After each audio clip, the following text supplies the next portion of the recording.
Eu quero falar essa manhã sobre o imperativo de nossa vocação. Recentemente, no final de maio, nós concluímos uma exposição da primeira carta de Pedro. E eu convido você a abrir agora a segunda carta de Pedro, o capítulo de número 1.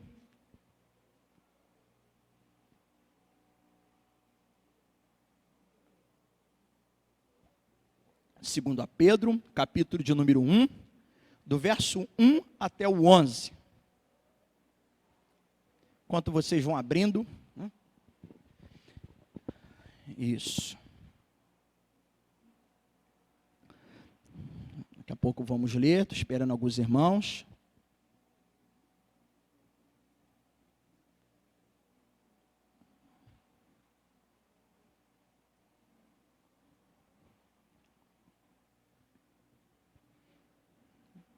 Ok. Diz assim então o texto, segundo Pedro, ou segunda epístola, ou carta, não tenho problema de falar, segunda Pedro, são os hábitos que nós temos em relação aí às escrituras, mas se trata de uma carta, Capítulo de número 1, do verso 1 ao verso 11, diz assim: Simão Pedro, servo e apóstolo de Jesus Cristo, aos que conosco obtiveram fé igualmente preciosa na justiça do nosso Deus e Salvador Jesus Cristo. Graça e paz vos sejam multiplicadas no pleno conhecimento de Deus e de Jesus, nosso Senhor, visto como pelo seu divino poder nos têm sido doadas todas as coisas que conduzem à vida e à piedade, pelo conhecimento completo daquele que nos chamou para a sua própria glória e virtude, pelas quais nos têm sido doadas as suas preciosas e muito grandes promessas, para que por elas vos torneis coparticipantes da natureza divina, livrando-nos da corrupção das paixões que há no mundo. Por isso mesmo, vós, reunindo toda a vossa diligência, associai com a vossa fé a virtude, com a virtude o conhecimento, com o conhecimento o domínio próprio, com o domínio próprio a perseverança, com a perseverança a piedade, com a piedade a fraternidade, com a fraternidade o amor. Porque essas coisas existindo em vós e em vós aumentando, fazem com que não sejais nem inativos, nem infrutuosos no pleno conhecimento do nosso Senhor Jesus Cristo. Pois aquele a quem essas coisas não estão presentes é cego, vendo o sol que está perto, esquecido da purificação dos seus pecados e de outrora. Por isso, irmãos, procurai com diligência cada vez maior confirmar a vossa vocação e eleição, porquanto, procedendo assim, não tropeçareis em tempo algum, pois desta maneira é que vos será amplamente suprida a entrada no reino eterno do nosso Senhor e Salvador, Jesus Cristo. A palavra de oração: Senhor, aqui estamos para expor a Sagrada Escritura, a Tua palavra, como Teu servo Paulo escreveu, seu filho Timóteo. Toda a Escritura, ela é inspirada por Deus. O Senhor usou homens, o Senhor inspirou pessoas, assim como Pedro, para trazer esses ensinamentos e orientações de grande importância para a igreja naqueles dias. E como a Tua palavra é útil para o ensino, para a educação, para a exortação, a correção, ela continua sendo essa verdade que nos liberta, que nos transforma. E nós somos um povo que temos a Tua palavra como nosso livro de regra e fé e prática. Conduza-nos, ensina-nos. Espírito Santo, é o Senhor que nos convence, desvenda os nossos olhos para contemplarmos as maravilhas da Sua lei, dê-nos entendimento. Capacita-me, ó Deus, e dê-me condição de transmitir o estudo da Tua palavra para a edificação da Tua igreja. É que eu te peço neste momento, no nome de Jesus. Amém e amém. Podeis assentar. Glória a Deus.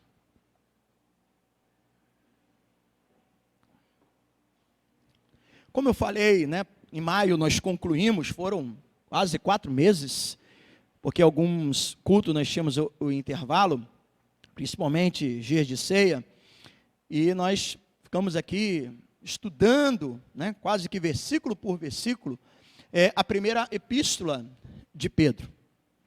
E um hábito, né, um costume que era daquela época, diferente dos nossos dias, aqui se trata de uma carta.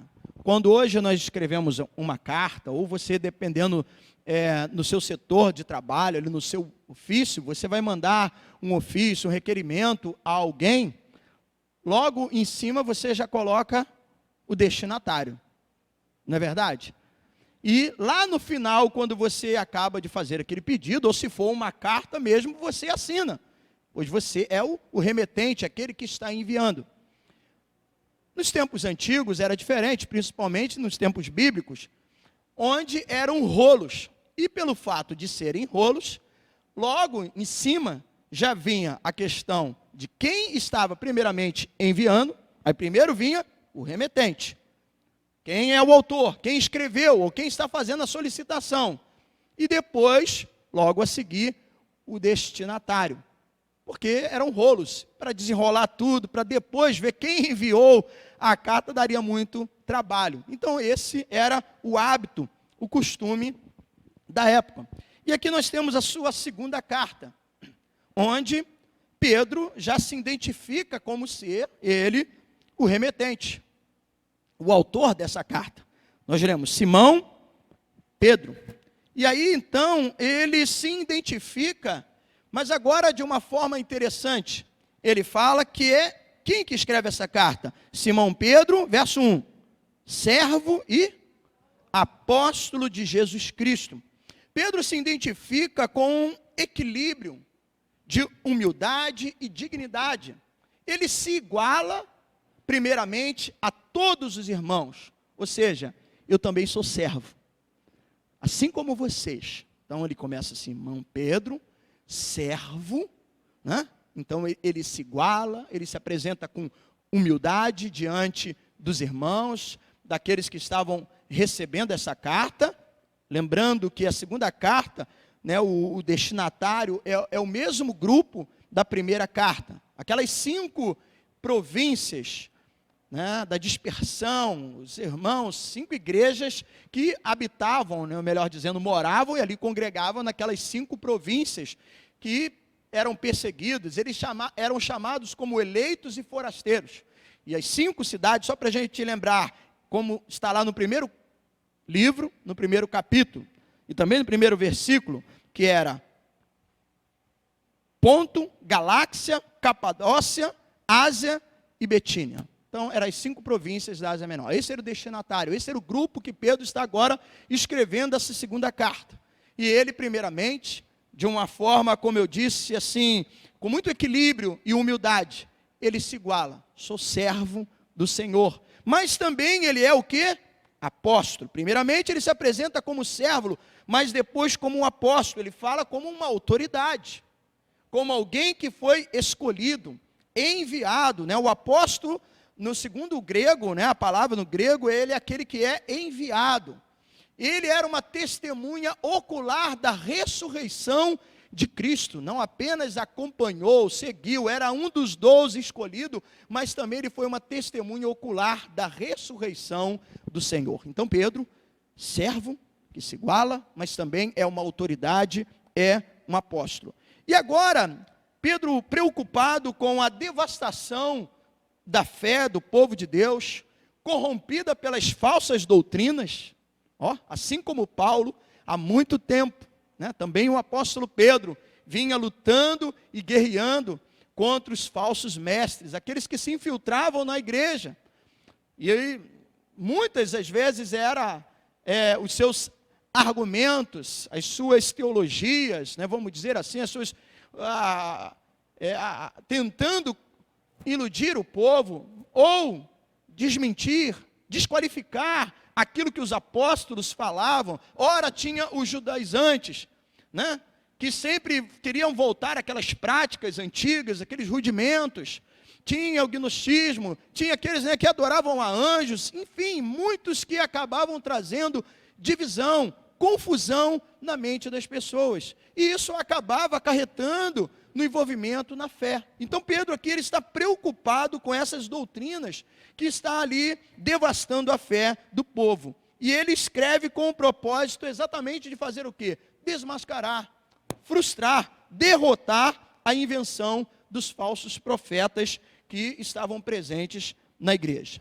A sua primeira carta, nós vimos que foi uma carta assim, com um caráter mais de consolo, destinada a consolar a igreja. Porque na primeira carta nós vimos que havia muita perseguição.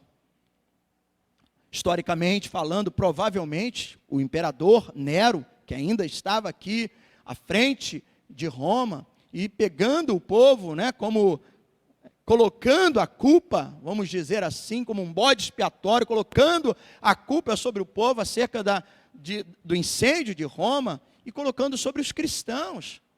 E ali a perseguição aumentava, principalmente, né, para esses irmãos, estavam dispersos, e aonde chegavam eram perseguidos pelas autoridades, pelos seus senhores. Então Pedro, na primeira carta, ele se preocupou em consolar, para fortalecer essa igreja. Nós vimos que uma das palavras que estavam em evidência, né, na primeira carta, era a questão de sofrimento. Por muitas vezes se repetia, né, essa palavra. Porém, nós vimos que quase o dobro, né, para cada palavra de sofrimento, havia também uma palavra de alívio, a multiforme graça do Senhor, trazendo alegria. Então também havia uma palavra associada à alegria. Esse era o seu objetivo, trazer consolo.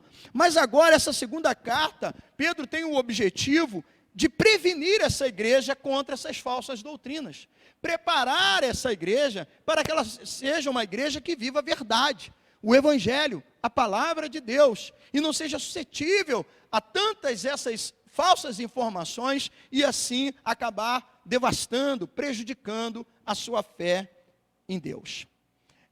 Alguns estudiosos da palavra de Deus, alguns teólogos, eles têm como uma linha de pensamento, eles veem como uma linguagem que diz que as escrituras, primeiramente, ela apresenta um modo indicativo e depois o imperativo. O verbo no modo indicativo descreve a ação e o modo imperativo o dever, ou seja, aquilo que é uma ordem. E muitas das epístolas, elas têm exatamente esse segmento. A primeira parte, ou seja, a primeira seção, ela é doutrinária, que mostra aquilo que Deus fez, como Deus age, como que Deus realizou as coisas, e os verbos vão estar sempre no indicativo. E baseado naquilo que Deus fez, na obra que ele realizou, vem o modo imperativo. Então os verbos são imperativo, porque são o quê? Uma ordem, são uma determinação, uma orientação que vem para que a gente realize segundo aquilo que Deus fez. Os 4 primeiros versículos que nós lemos retratam exatamente isso. E agora então nós vamos para a reflexão do texto. Os 4 primeiros versículos mostram o indicativo de Deus. O que ele fez?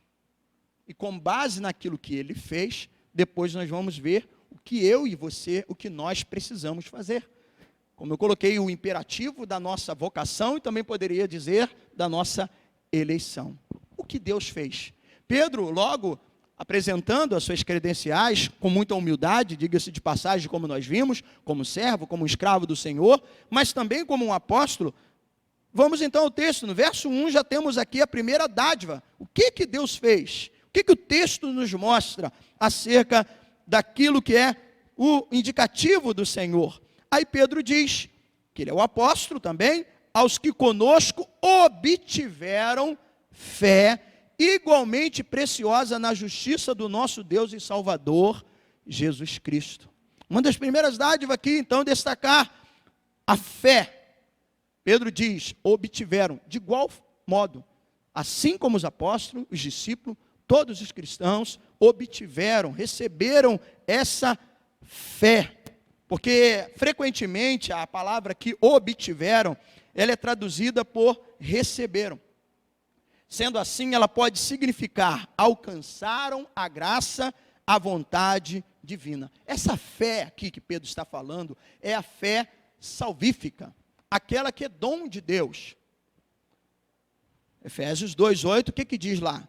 Pela graça nós somos salvos, mediante Isso não vem de vós, ou seja, essa fé não vem de nós, é dom de Deus. Então, não por obras para que ninguém se glorie. Então, essa fé salvífica, e Pedro está aqui, todos igualmente obtivemos, recebemos essa graça, essa fé que veio de Deus, onde o Espírito Santo nos convenceu da nossa condição de pecadores. O Espírito Santo tocou o nosso coração, ele trouxe, é uma dádiva do Senhor, essa fé salvífica. Pedro está enfatizando que a salvação não é obtida por méritos, por habilidades pessoais, mas pela graça de Deus, porque é um dom de Deus. Aliás, falando sobre graça, o verso 2, nós vamos ver outras dádivas, outros aqui indicativos, né, do Senhor, quando diz: graça e paz vos sejam multiplicadas no pleno conhecimento de Deus e de Jesus, o nosso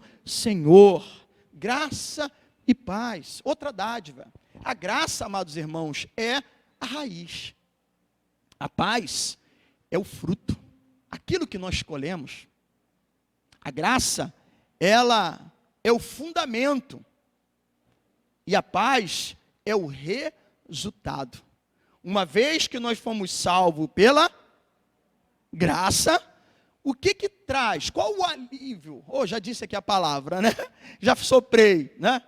Qual o resultado daquilo que traz alguém que está preso, alguém que está cativo, alguém que está sofrendo, alguém que está condenado? Essas expressões, elas se encaixam a nós, espiritualmente falando, porque nós estávamos condenados a uma morte eterna, nós estávamos em queda livre, nós estávamos no abismo, nós não pertencíamos ao povo, como Romanos fala, nós não éramos povos, né? Nós estávamos cativos, a exemplo do povo, da nação de Israel, que era cativo no Egito. Eu e você éramos cativos do pecado, de Satanás, mas o Senhor nos libertou pela sua graça. E qual é o resultado?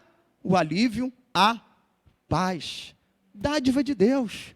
Eu e você estávamos presos, eu e você estávamos aprisionados, essas correntes foram arrebentadas, igreja. Pela graça nós somos salvos, e isso traz paz ao nosso coração, isso traz esse alívio. Mas Pedro, ele vai ainda dizendo, falando sobre mais dos feitos de Deus, no versículo 3, ele vai dizer: visto como pelo seu divino poder nos tem sido o quê? Doadas todas as coisas que conduzem à vida e à piedade.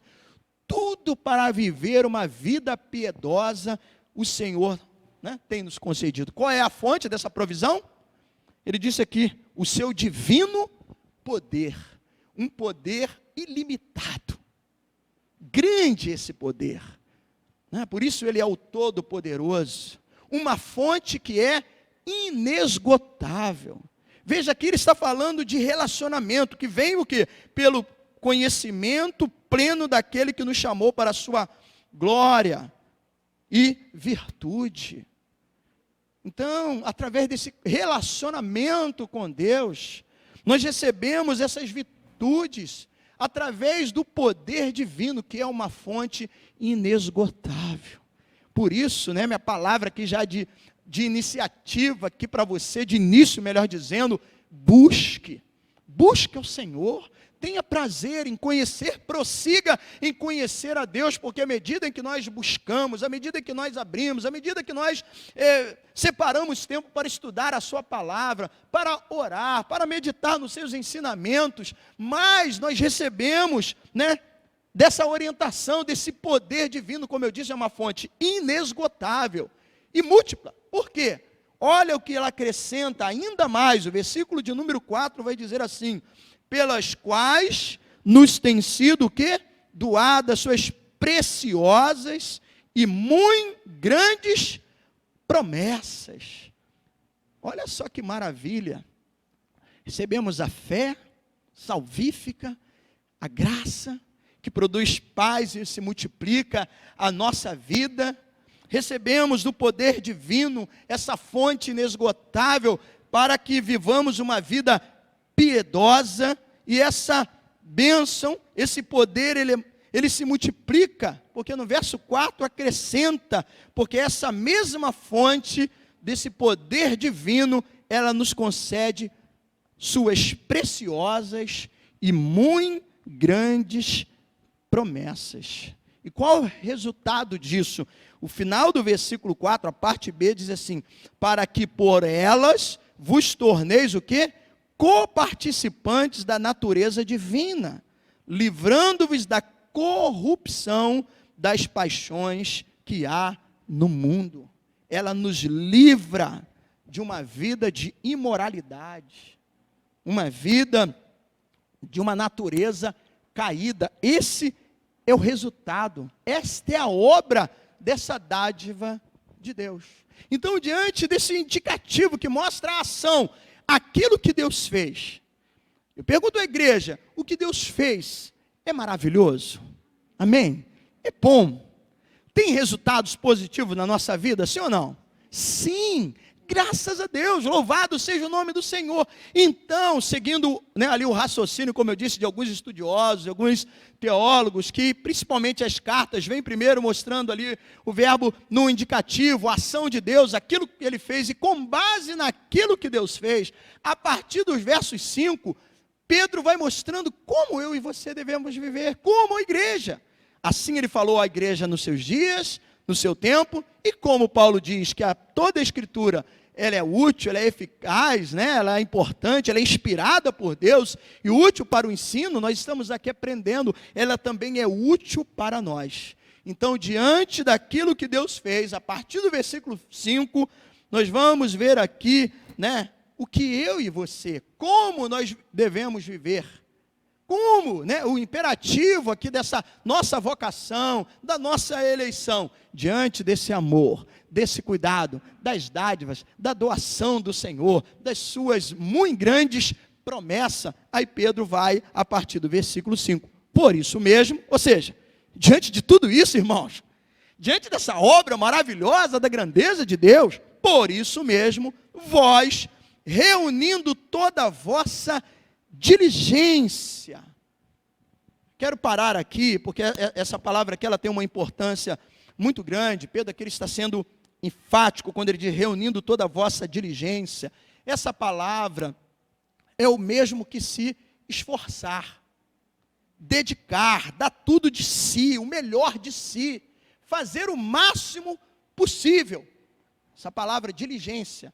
Algumas versões, temos hoje algumas versões assim mais atualizadas, como a Nova Almeida atualizada, às vezes a nova versão, a Bíblia Viva, ela traz já essa questão, utilizando ao invés de diligência, ela fala com todo o esforço. Então é exatamente isso que Pedro está dizendo, ele está sendo enfático, olha, diante do que Deus fez, dessa obra, dessas dádivas, nos esforcemos, empenhe-se, dê o melhor de si.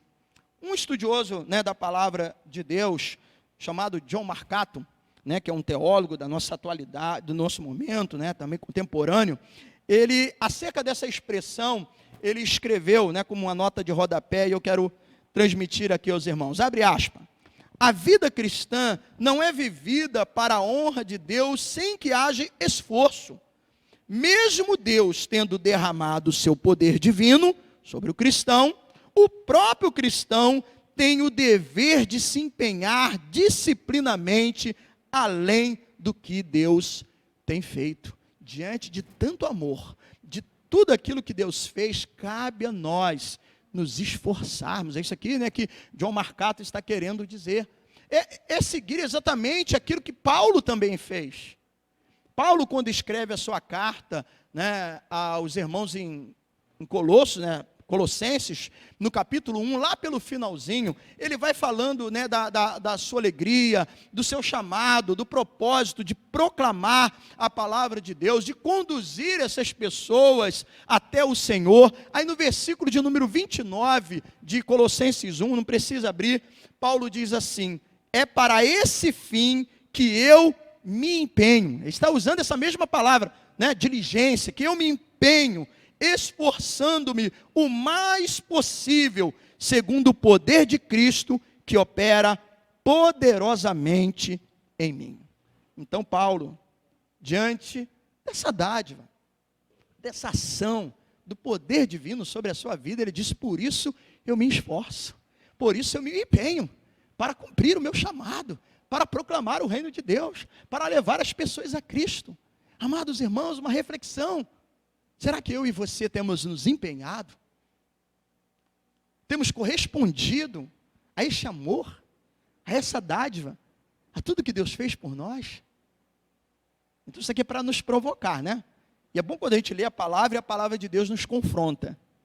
Paulo disse, por causa disso, né, junto, associado com esse poder de Cristo, eu me empenho, eu me esforço o máximo para cumprir essa missão. Então, quando Pedro está dizendo aqui, voltando a Pedro, né, deixando um pouquinho Paulo de lado, daqui a pouquinho a gente menciona, porque, como eu disse, Paulo e Pedro, eles defenderam muito essa questão, essa luta, essa guerra contra as falsas doutrinas, contra os falsos mestres. E aqui Pedro está primeiramente preparando esse povo, mostrando, olha gente, Deus fez muito mais por nós, e diante do que Deus fez a nossa vida, nós precisamos nos esforçar, nos empenhar. E quando então, aqui na minha Bíblia, a versão diz, reunindo toda a vossa diligência, ou seja, todo o nosso empenho, o máximo possível, associai com a vossa fé a virtude.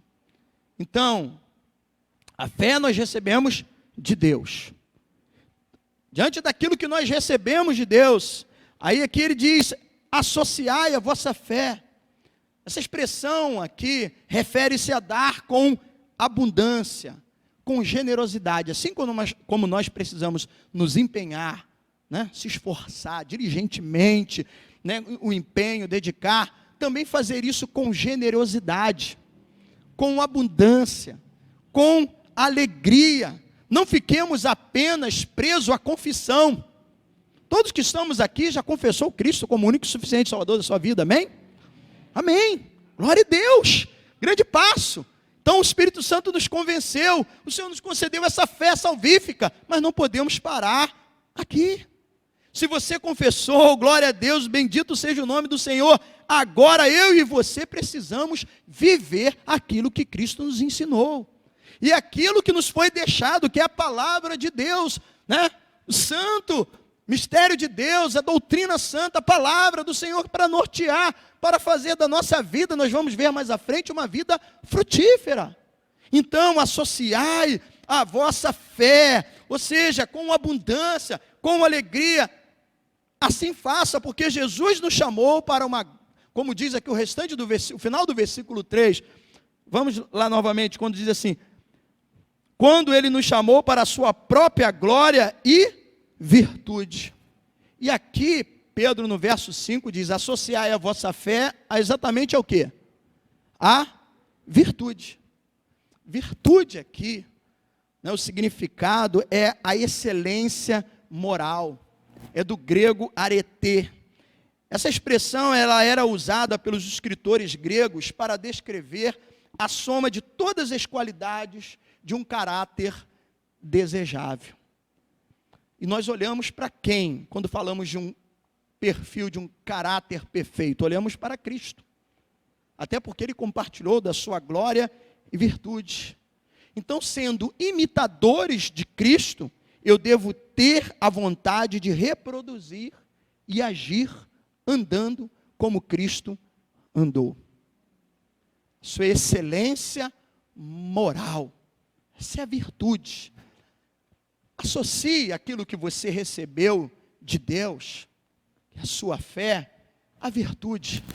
Procure andar como Cristo andou. Procure viver uma vida moralmente excelente, de um caráter desejável. É isso que Pedro está querendo dizer. Mas aí ele vai dando continuidade aqui, ainda no versículo 5, associando com a vossa fé a virtude, com a virtude o quê? O conhecimento.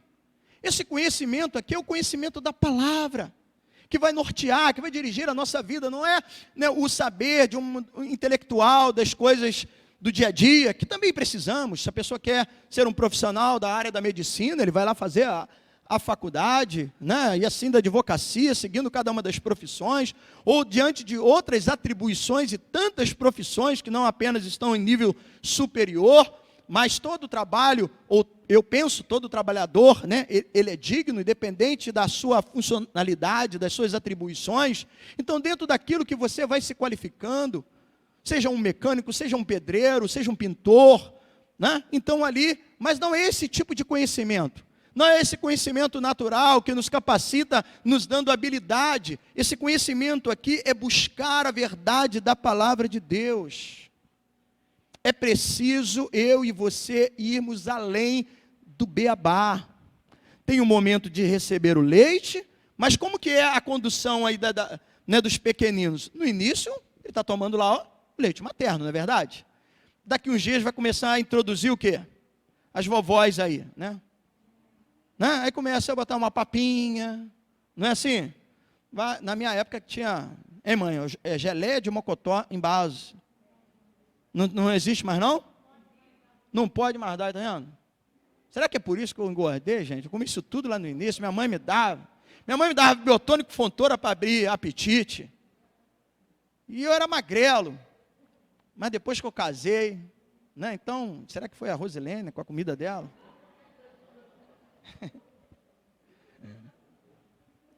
Aí hoje não pode dar mais. Era tão legal, né? A mãe fica com um copo. Não era assim a propaganda? Não tinha? E olha, haja copo de geleia, mocotó em base, né? Que tinha, né? Aí a mãe fica com o copo, o filho... Dava, irmã? Aí, viu? A Agnes também... Oh, aí, viu? A Agnes sempre foi magrinha, agora a Agnes não está mais magrinha não, né? E é assim, né? Mas a criança não fica apenas no leite, vai sendo introduzido outras alimentações. Assim, amados irmãos, nós devemos prosseguir no conhecimento, não podemos ficar presos ao beabá, é necessário se aprofundar, e por isso aqui inclui o estudo da palavra. Então, as manhãs, embora nós não estamos dividindo em classe, né, estou trazendo, retornando aqui, é uma escola dominical, isso daqui se trata de uma exposição, né, não é uma pregação avulsa, nós estamos aqui vendo, aprendendo, mas isso não pode ficar apenas aqui na igreja. É preciso que você tenha o seu hábito diário, de estudo, da leitura, aprofunde-se no conhecimento, porque é dessa forma que nós vamos sendo fortalecidos, pois só assim nós teremos uma visão correta acerca de Deus. Então Pedro diz, associai a vossa fé à virtude o conhecimento, e ao conhecimento o quê? A próxima aqui? Domínio próprio, versículo 6. Ao conhecimento, domínio próprio. Literalmente é conter-se. Uma curiosidade, na época de Pedro, né, o domínio próprio, olha só que interessante, tem até a ver aí com os acontecimentos dos últimos dias. Era usado como referência a atletas que deveriam ser moderados e disciplinados. Eu estou falando que tem a ver porque... Acho que hoje, né, essa madrugada, concluiu aí os Jogos Olímpicos, a Olimpíadas. Então, nós vivemos durante esses dias os Jogos Olímpicos lá em Tóquio, né, no Japão. E exatamente essas atribuições que é dada, né, então na época de Pedro, era quando se falava em domínio próprio, eles usavam a figura do atleta, que tinha que ser moderado e disciplinado. Paulo também, ele fala muito, ele usa muito a figura, né, do atleta. Ele fala que ele não pode competir, né, de outras maneiras, poderíamos dizer assim, utilizando os recursos e os meios, os anabolizantes, que favorecem a sua musculatura para ele ter um melhor desempenho. Essa forma ele vai ser o quê? Desqualificado. Então essa figura do atleta que é moderado, que tem a sua disciplina, que eles utilizavam para pontuar essa questão do domínio próprio. Sendo assim, amados irmãos, o cristão ele deve controlar a carne, as suas próprias emoções, impulsos, os desejos. Porque como o apóstolo Paulo diz que a carne milita contra quem? Contra o espírito. É o confronto, a guerra, né? Militar, aqui no caso é guerra, guerrear. A carne guerreia contra o espírito. E a quem eu devo fortalecer para sobressair? Ao espírito. Aí Paulo, na sua primeira carta aos Coríntios, no capítulo 9, versículo 27, ele diz que ele esmurra né? Como se estivesse golpeando, ele esmurra o próprio corpo, reduzindo a escravidão, para que uma vez ele, Paulo, apóstolo, tendo pregado a muitos, não seja desqualificado. Então ele guerreia essa luta constante, ele esmurrava o próprio corpo, reduzindo a escravidão, porque quem tem que ser escravo é a carne, né? Dominar, vencer o pecado, não o pecado ser o Senhor da nossa vida, foi para a liberdade que Cristo nos libertou. Hoje verdadeiramente nós somos livres, então isso daqui tem a ver o quê? Com o domínio próprio, uma vida equilibrada, nós resistirmos, controlar os impulsos, as emoções, os desejos da carne. Então, Pedro vai dizendo, associai a vossa fé, a virtude o conhecimento, o domínio próprio a perseverança. Ainda no versículo 6, domínio próprio a perseverança. E a ideia aqui é ser resistente, é resistir também o pecado, para fazer aquilo que é certo. Então, amados irmãos, somos salvos pela graça, recebemos essa dádiva. Eu persevero, não para ser salvo, mas é que pelo fato de eu ter sido salvo, pela graça, eu reconheço as dádivas, as bondades de Deus na minha vida, e por isso eu persevero. Porque o Senhor me salvou, porque o Senhor me amou, porque Ele tem me dado, como nós vimos no versículo 4, né, doado as suas preciosas e muitas promessas, para que eu possa viver uma vida piedosa, uma vida frutífera, uma vida abençoada. O Senhor tem me doado isso, então por aquilo que Ele fez por mim, pelo fato de eu ser salvo, pelo fato do Senhor ter me resgatado, eu procuro viver uma vida de perseverança. Tem a responsabilidade humana. A justificação, o sangue do Senhor Jesus Cristo é o suficiente. Nós cantamos aqui, o Cordeiro Santo que nos traz a paz. O sacrifício foi único e perfeito. No Antigo Testamento, todas as vezes que pecava, nós vemos lá a figura, por exemplo, de Jó. Jó, frequentemente, o que ele fazia? Ele tinha um hábito, né, na viração da semana, da reunião dos seus filhos, ele tinha um hábito de sacrificar um animal, que era o quê? Uma oferta de holocausto. Porventura, né, os seus filhos tivessem pecado e ele oferecia. E antigamente era assim, haja cordeiro, haja animais que era sacrificado, mas Cristo foi o único e suficiente, o sacrifício perfeito, uma vez por toda, né? Então é o suficiente, a justificação vem pela fé, por Cristo, por a obra redentora, mas tem a responsabilidade humana. Então eu não persevero para ser salvo, mas por ser salvo, eu persevero. E aí vem aqui outro ponto, associado à perseverança, ainda no verso de número 6, no versículo 7, a perseverança, no finalzinho do verso 6 mesmo, a piedade. Um outro ponto, aqui piedade implica no temor a Deus, é a reverência, é a lealdade. Amados, diante de tudo o que Deus fez e tem nos doado, será que é agradável? É justo desapontarmos a um pai, né? Estamos falando hoje, né? Calhou de estar aqui comemorando o Dia dos Pais. Um pai que tanto nos faz bem, um pai que se dedica. Vamos falar do pai natural, né? Do homem, nós. Às vezes você vê um pai que se esforça, que se empenha, que faz de tudo para que o filho tenha uma boa educação, para que o filho venha, né, avançar na sua vida profissional, e deixa ali vários ensinamentos, se dedica. Na hora que o filho vai casar, é ele que vai lá arrumar a casa, ele que está lá ajudando, ele sobe no telhado, ele quebra, ele faz isso, ele faz tudo. Aí às vezes você vê um filho que não valoriza o esforço, o empenho do pai. Isso traz o quê? Uma imagem de quem é ingrato. Da mesma forma, diante daquilo que nós temos no texto sagrado, não apenas o que Pedro relata aqui, mas de tantas outras dádivas que poderíamos aqui gastar uma manhã inteira mencionando daquilo que Deus tem feito e realizado em nossas vidas.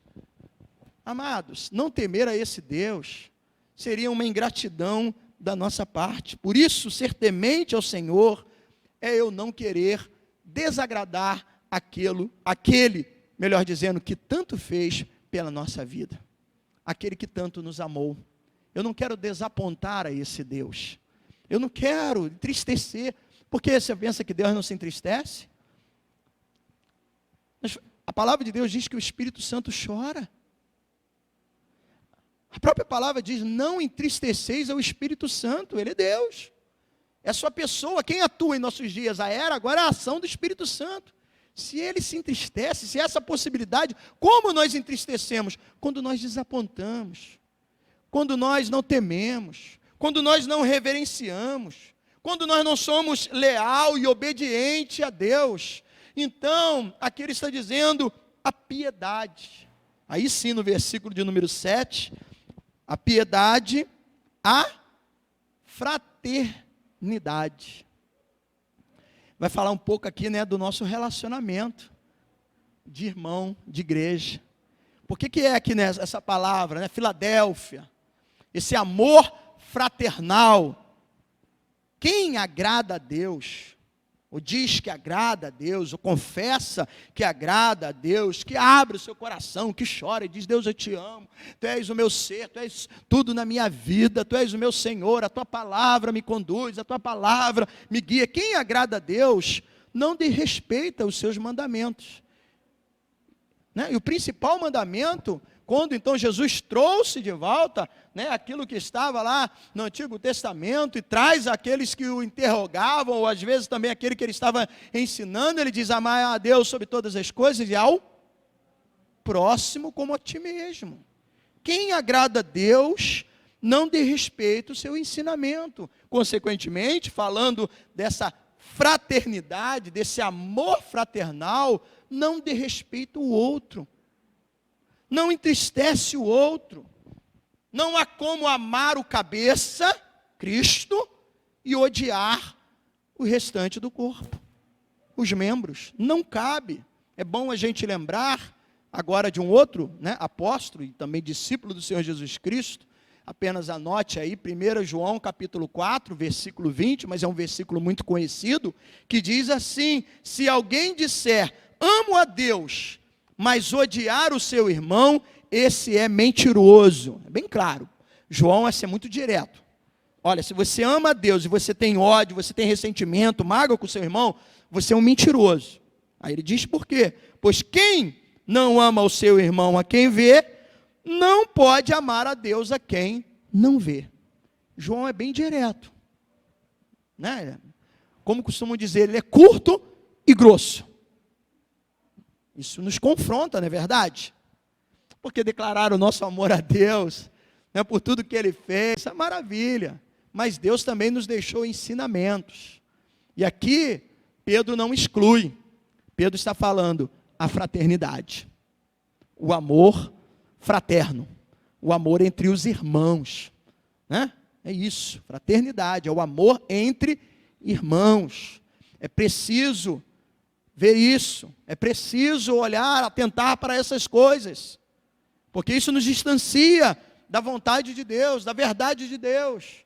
Isso também desaponta ao Senhor. Não estamos sendo gratos diante de tudo aquilo que Deus fez.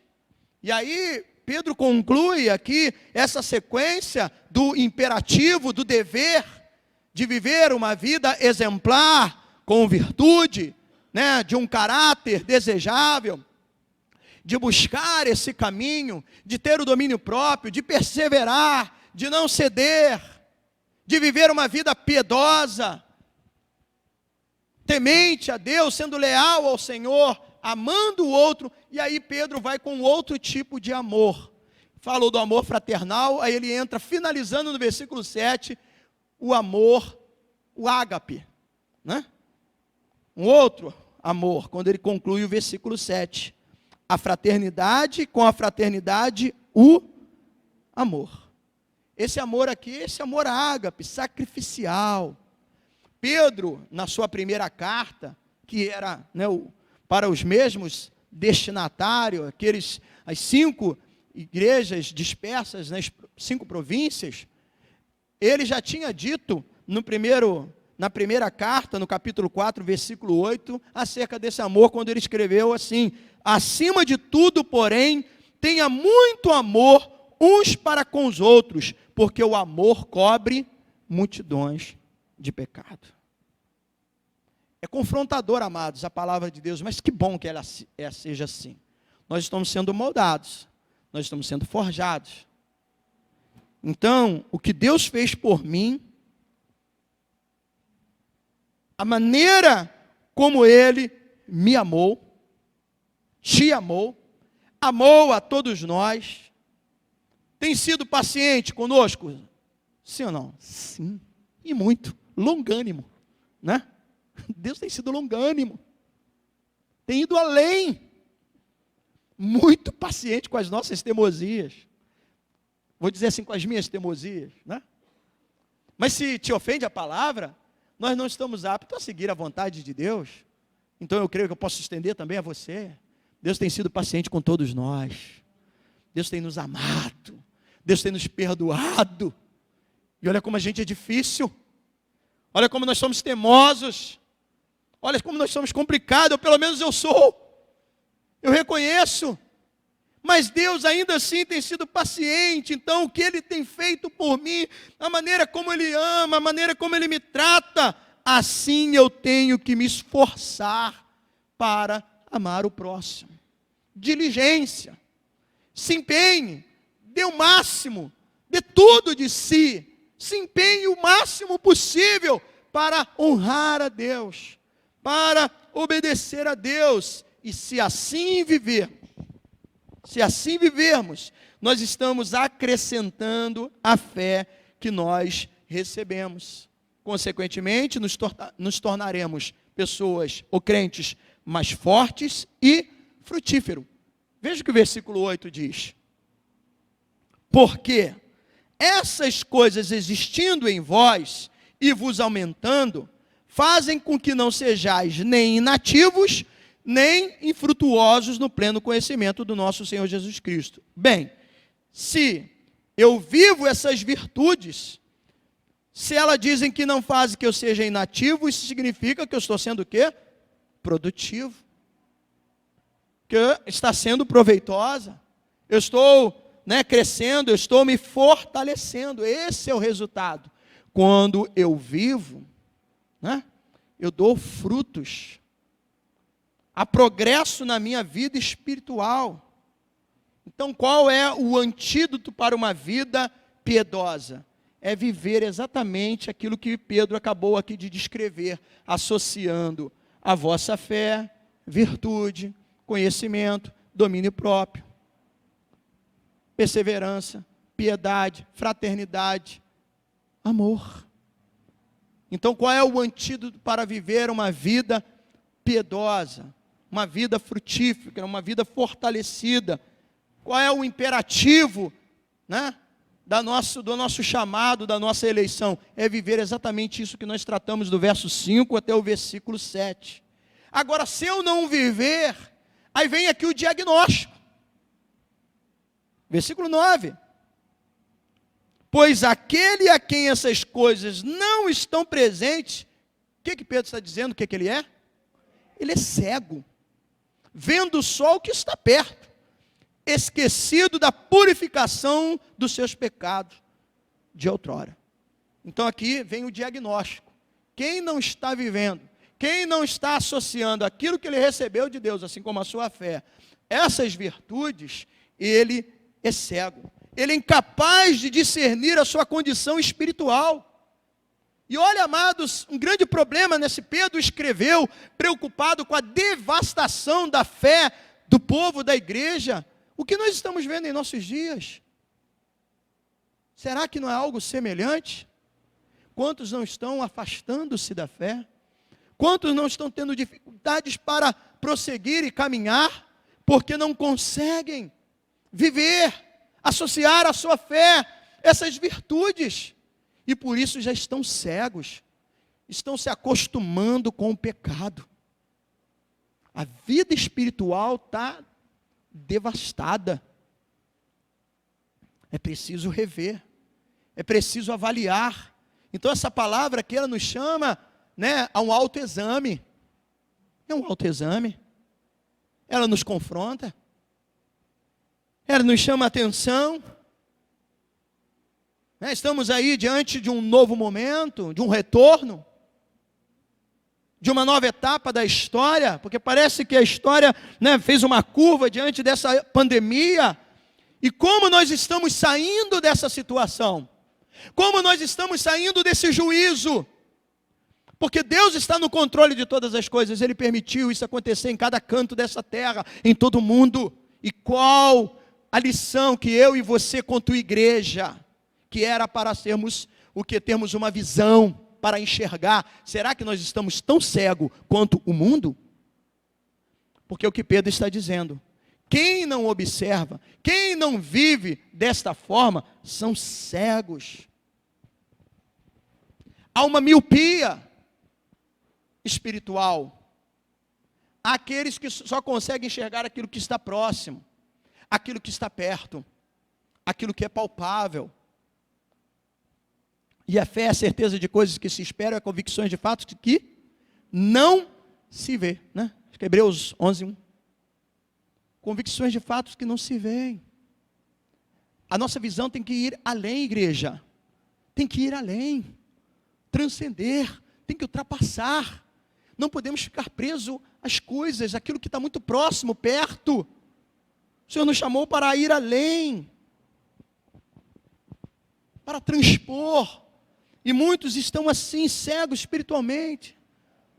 Seus olhos estão presos apenas nas coisas muito perto. E por isso estão impedidos de ver as promessas de Deus se cumprirem na sua vida. Então aqui é uma chamada, uma reflexão. Então Pedro está advertindo aqui, mostrando. Ele deu o antídoto, versículo 8. Olha, quem vive aquilo que eu falei, ótimo, ok. Ele está produzindo. Ele não é infrutífero. Quantos crentes, aqui a mensagem foi para crente, tá? Para a igreja. Quantos crentes se tornaram infrutíferos, inativos, não estão sendo úteis, não estão produzindo, não estão avançando. Aí Pedro mostra aqui, qual é o diagnóstico? São exatamente, no versículo 9, aqueles que não estão vivendo. Diante daquilo que a palavra de Deus nos orienta, diante desse imperativo, aquilo que nos é ordenado, aquilo que nos é direcionado para nós vivermos e fazermos. Então veja bem, amados irmãos, quem elege é Deus. Eu confirmo que sou eleito e salvo, vivendo de acordo com a vontade de Deus, vivendo essas virtudes. A salvação é de Deus.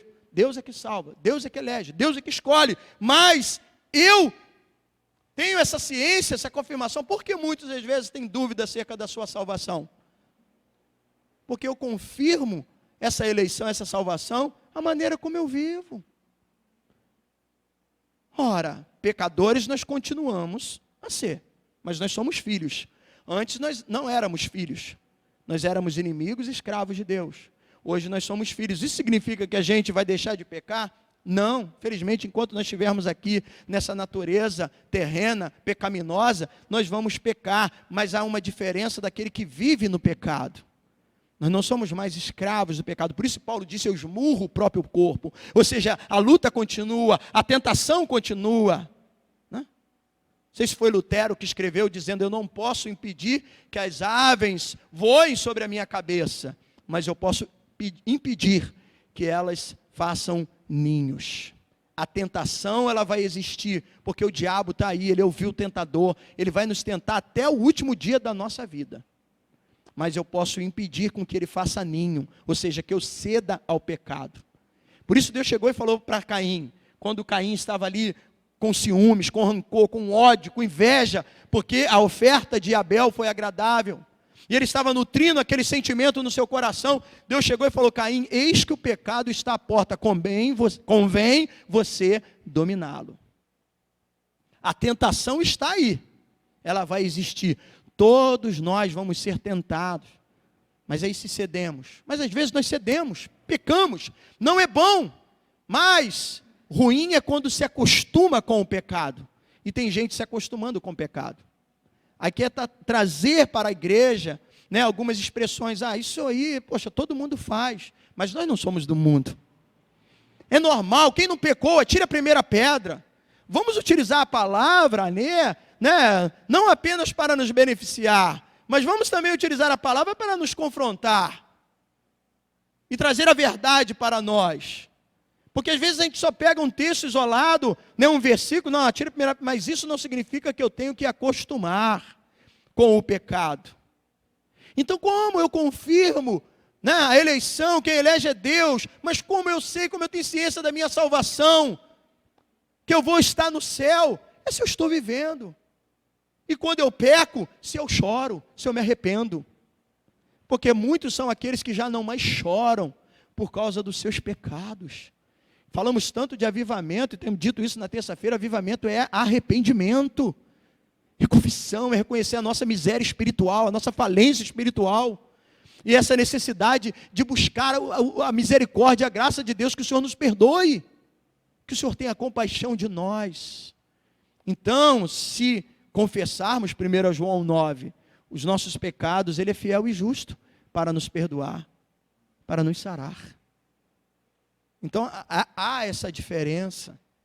Então, amados irmãos, o versículo 10, ele diz, por isso, irmãos, procurai, com diligência, ou seja, com empenho, com esforço maior, confirmar a vossa vocação e eleição, porquanto, procedendo assim, não tropeçareis em tempo algum.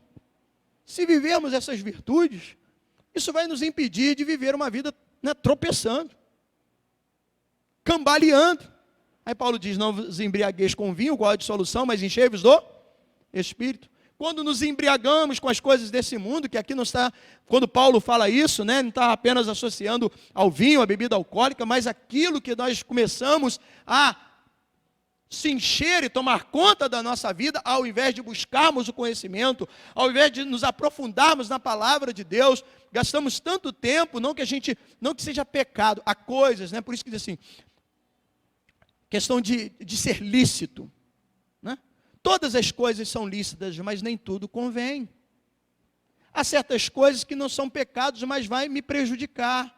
Se eu viver demasiadamente preso a uma coisa, e digo que não tenho tempo para ler, para estudar, para orar, eu vou ser um crente frágil.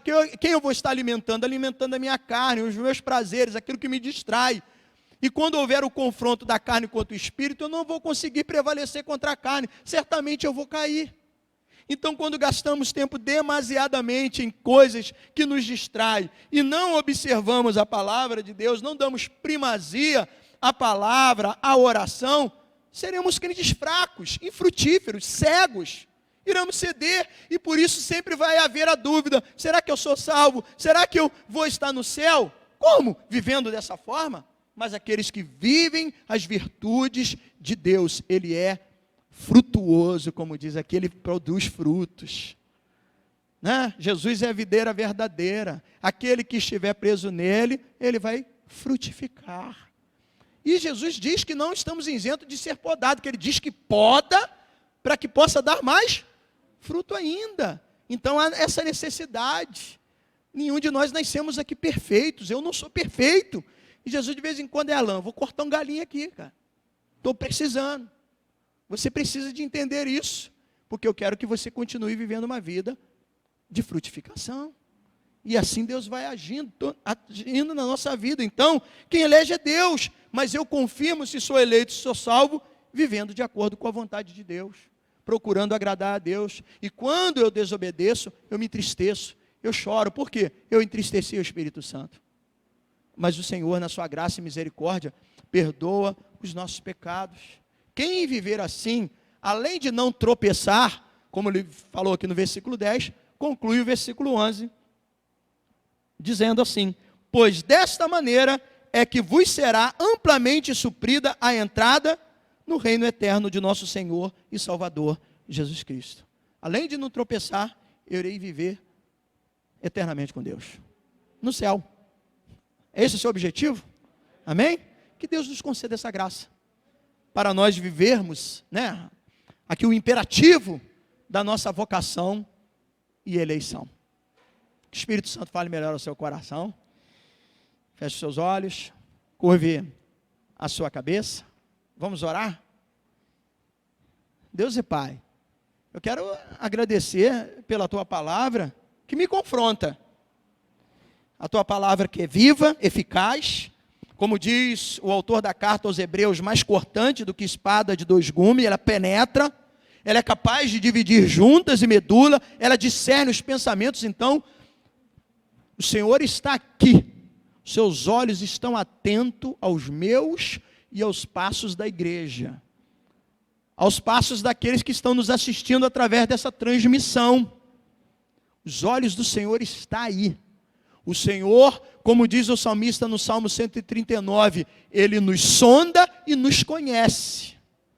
Cabe a nós, quando somos confrontados pela palavra, cedermos a essa palavra e dizer como o salmista diz lá também no Salmo 139, Tu sondas e me conheces, vê se há em mim algum caminho mau. E quando ele diz assim, vê se há em mim algum caminho mau, ele está buscando o quê? A reconciliação. Ele está se arrependendo. Ele está confessando. Ele está buscando uma vida diferente. Senhor, eu, a igreja, aqueles que nos ouvem através da rede social, todos somos testemunha do indicativo daquilo que Deus fez, daquilo que o Senhor fez em nossa vida. Nós somos testemunha. O Senhor despertou o nosso coração. O Senhor nos concedeu essa fé salvífica. O Senhor nos deu a graça. O Senhor tem nos dado a paz. O Senhor tem acrescentado as suas promessas. Oh, pelo teu poder divino, o Senhor tem nos conduzido a uma vida piedosa. Essa fonte é maravilhosa. Nenhum de nós aqui presente podemos negar isso, que essa fonte, ela é ilimitada, ela é poderosa, ela é suficiente. E por isso Paulo, em Colossenses, disse, por isso eu prossigo, proclamando o Evangelho, conduzindo as pessoas ao Senhor, me esforçando, me empenhando o máximo. E Pedro aqui diz, então, irmãos, diante daquilo que Deus fez, diante do indicativo do Senhor, cabe a nós, eis aí o imperativo de nossas vidas, cabe a nós viver, associar a essa fé que recebemos, uma vida piedosa, virtudes, um caráter desejável. Cabe a nós perseverarmos, não ceder às ofertas, às tentações do inimigo, sermos tementes, amarmos uns aos outros e amar a Ti. E quem ama o Senhor também ama o próximo, porque como João escreveu, eu não posso dizer que amo a Deus, a quem eu não vejo, se eu não amar o irmão quem vejo, a cada dia. É o relacionamento. Meu Deus, a Tua palavra nos confronta essa manhã, mas que ela seja a verdade que liberta, que ela nos transforma, para que assim possamos ser frutíferos, possamos ser um povo que tenha visão. Muitos são aqueles que já se encontram numa cegueira espiritual, muitos são aqueles que estão inativos, muitos são aqueles que estão infrutíferos, porque não têm observado essas virtudes. Mas a Tua palavra essa manhã, que chega a nós, que estamos aqui na Tua igreja, e vai chegar àqueles que vão ter a oportunidade de ouvir essa transmissão, a oportunidade de despertar e de viver uma vida segundo a vontade de Deus, para que a gente não tropece e possamos ter a confirmação em nosso coração da nossa vocação e vivermos essa grande expectativa de chegar a hora de estar no céu e viver eternamente contigo. Pai, muito obrigado. Continue falando ao nosso coração, criando em nós essa sede pelo conhecimento, em buscar a verdade que liberta, a transformação da nossa vida. Assim eu te peço e agradeço pela Tua palavra, no nome de Jesus. Amém e amém. Louvado seja Deus. Aleluia. Logo mais, né, se você desejar vir, né, será uma outra mensagem, falando da oportunidade de um recomeço. Mensagem baseada ali em Lucas 15, uma passagem também muito conhecida, né? Os irmãos também podem vir, né? Eu sei que alguns têm, assim, por opção, escolhido uma reunião, mas venha receber a palavra de Deus, tá bom? Bom, eu queria pedir agora aos pais, né? Aquele que é pai, aquele que tem tido essa oportunidade, alguns vão ter ainda, mas você que já teve essa oportunidade de ser um pai, que você se coloque de pé. Eu vou primeiramente orar por você, tá bom? Vou orar pelos pais. Cadê os pais? Isso. Então você que é papai, fique de pé, né? Assim como o Dia das Mães, eu sei que todas essas datas, ela é até criada pelo comércio, né? Para alimentar o comércio. São épocas de venda, que aquece aí a economia, né? Eu costumo dizer para os meus filhos, tenho criado, né, esse costume, mas respeitando o dia, por isso pedi para que você ficasse de pé. Mas eu digo assim, o dia do meu aniversário, que realmente é o meu dia, né, o dia que eu nasci, o dia que Deus me deu essa graça, então tudo bem, vocês podem se empenhar e ter o presente, né? Eu faço questão, às vezes, da gente se reunir, almoçar junto, daqui a pouco vou estar com eles, almoçando também junto com meu pai, né? Mas todos os dias nós temos essa tarefa. O pai, ele não é um único dia, não é o segundo domingo de agosto, né? Que não é nenhuma data específica, é o segundo domingo de agosto, segundo domingo de maio, dia das mães, não tem um dia X ali, porque todos os dias são dia dos pais, amém? Mas nós precisamos dessa graça, onde a família tem sido bombardeada, né? Então, que Deus nos conceda essa graça de sermos uns bons pais, fazermos um bom papel, deixar um legado, principalmente esse daqui. O que eu e você estamos fazendo aqui essa manhã, que possamos passar para os nossos filhos, para os nossos netos. Deus deixou isso bem claro para Abraão. Abraão teve a oportunidade de passar para os filhos e ainda conseguiu viver 15 anos, segundo os escritos bíblicos, né? De ter ainda a oportunidade de conhecer os seus netos, e certamente falou das maravilhas de Deus, das promessas do Senhor. Que possamos deixar um legado de trabalhador, de respeito, de quem assume o compromisso dentro de casa. Quando eu amo a minha esposa como Cristo amou a igreja, eu estou obedecendo a palavra, né? Quando eu deixo um legado para o meu filho, eu estou obedecendo a palavra. Então essa é a minha oração nesse dia por vocês que estão aqui essa manhã.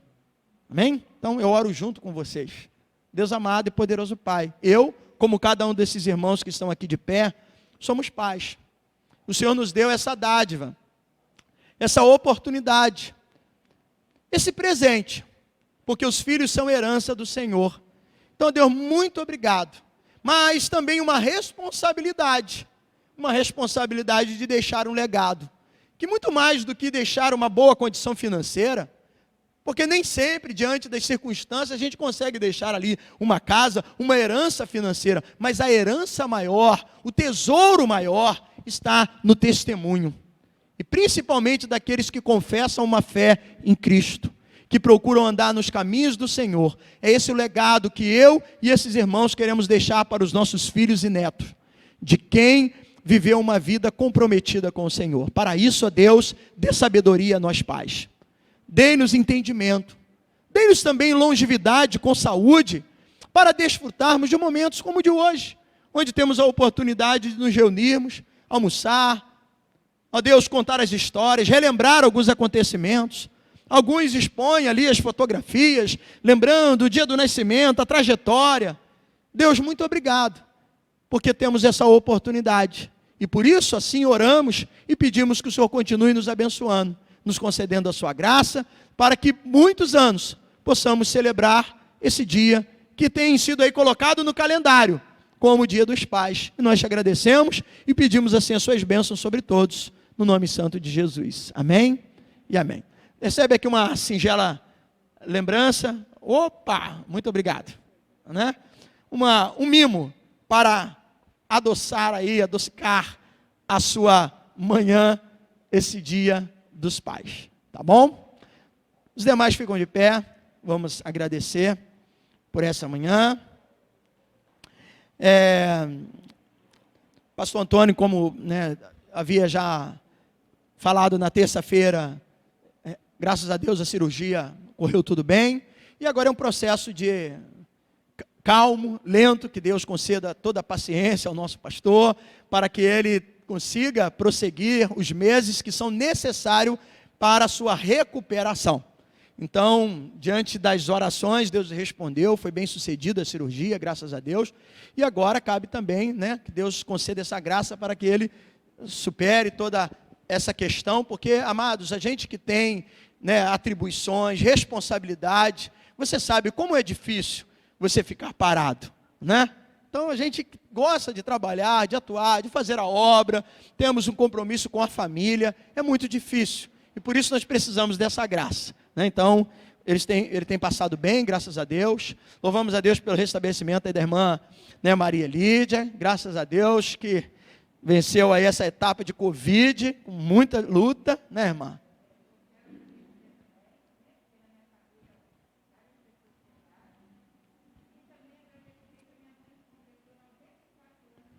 Que bênção, né? E lá no meio dessa situação toda de Covid, 94 anos, né? Glória a Deus.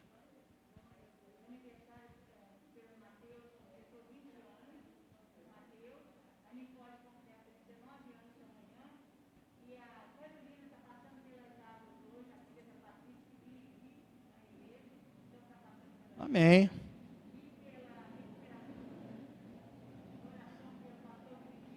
Isso, o avô do Guilherme, né? Amém. Então, olha, agradecimento, restabelecimento, oração. Nós temos orado, né, pela Elaine, esposa do irmão André, né? André, quem vem mais à noite tem um hábito, ele sempre está ali atrás, né? Um amigo de infância, uma família que me abraçou no Evangelho, a família Parreira, e a sua esposa Elaine está internada em Vassouras, entubada, e já há alguns dias vamos continuar as nossas orações em intercessão, né? Ok?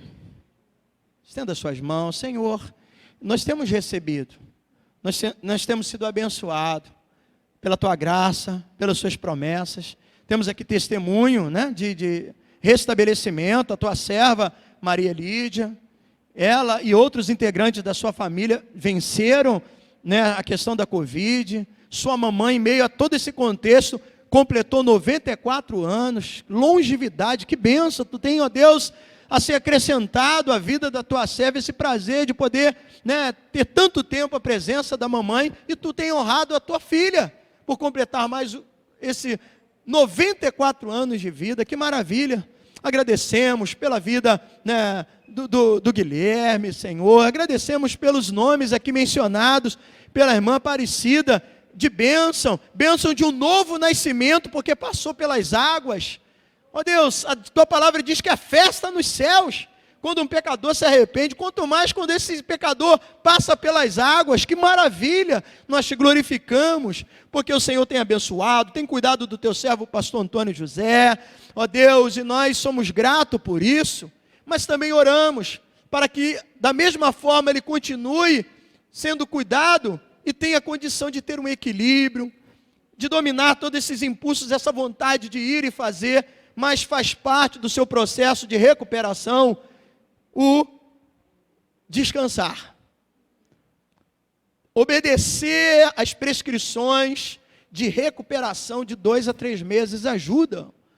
E seja com a sua família, seja com a vida de Abigail e Gerson, que estão adoentados, estão acometidos por uma doença, Senhor, e que o Senhor tenha misericórdia, assim como nós temos pedido misericórdia sobre a vida do pastor Benedito, que é, ó Deus, avô de Guilherme, esposo da Agnes. Temos pedido a sua misericórdia e graça, Senhor Deus, sobre a vida da Elane, esposa do irmão André. Deus, visita com a Tua graça e misericórdia, Senhor. Opera um milagre, reverta esse quadro, é o nosso clamor, é a nossa oração. O recurso que nós temos é esse: refugiar em Ti, clamar pela Tua presença, fazer conhecido diante de Ti as nossas necessidades. E nós oramos por cada uma dessas vidas, de pessoas, de irmãos, ó Deus, que às vezes não temos notícia e pode estar passando por um momento de luta, ó Deus, um momento de enfermidade, que o Senhor tenha misericórdia, que o Senhor visite com o Teu poder e a Sua graça. Nós assim entregamos, ao sair desse lugar, cada uma dessas pessoas, pedindo a sua misericórdia e graça sobre elas. Senhor, muito obrigado por essa manhã de culto, de adoração, de ensino da tua palavra, uma escola dominical. Eu aprendo quando eu abro as escrituras e observo com cuidado as suas orientações, que temos condição de colocar em prática, para termos uma vida, ó Pai, frutificante, abençoada, segundo a tua graça e a sua misericórdia. Receba o nosso louvor, a nossa adoração, leva-nos agora debaixo das suas santas e poderosas mãos, nos dando o restante de domingo abençoado, aqueles que vão ter a oportunidade de se reunir com a sua família, que seja uma refeição, ó Deus, que venham glorificar, bendizer o teu nome, que seja de harmonia, que seja, ó Deus, de companheirismo, de bons momentos, e que logo mais possamos estar aqui, outros irmãos, talvez alguns que vão retornar, que sejam edificados, fortalecidos, que a tua palavra fale ao nosso coração, porque assim nós queremos prosseguir a nossa jornada, a nossa caminhada de fé. Que a graça do nosso Senhor Jesus Cristo, o amor de Deus e a consolação do Espírito Santo sejam sobre todos. Amém e amém. Tenha um bom dia, vá em paz, que Deus te abençoe rica e abundantemente.